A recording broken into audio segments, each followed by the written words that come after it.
കലയുടെ മകൻ ഇപ്പോൾ മാധ്യമങ്ങളോട് പ്രതികരിക്കുന്നു. അതിലേക്ക് ഞങ്ങളുടെ മാനം പോയി, എല്ലാം പോയി. ഈ സംഭവം വാചകമാണ്. സംഭവം എല്ലാം പറയുവാണെങ്കിൽ മൊത്തം കുടി മൊത്തം മുകളിൽ. കാരണം ഞങ്ങളുടെ മാനം മൊത്തം പോയി. ആ മൊത്തം തന്നിട്ടേ പറ്റത്തുള്ളൂ.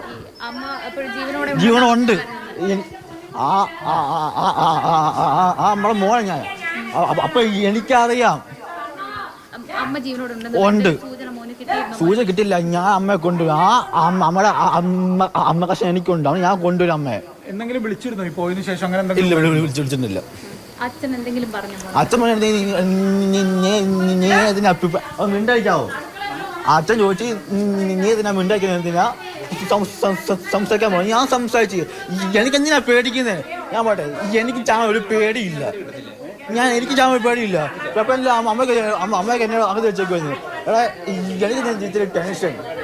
ഞാൻ ഒരു ടെൻഷൻ. ഞാൻ അങ്ങോട്ട് സ്കൂളായിട്ട് സംസാരിച്ച് പോകുന്നത്. സംസാരിച്ചു. അച്ഛൻ നീ പഠിക്കൊന്നും വേണ്ട, അത് നോക്കിട്ട് പോകണമെന്ന് പറഞ്ഞു. ഞാൻ ആയിക്കോട്ടെ പറഞ്ഞു. അത് അടുത്തില്ല. അച്ഛന് കടയൊക്കെ ഉണ്ട്. അത് മൊത്തം ആൾക്കാരുടെ എടുത്തുള്ളൂ എന്നാണ് പറയുന്നത്. ഓക്കെ.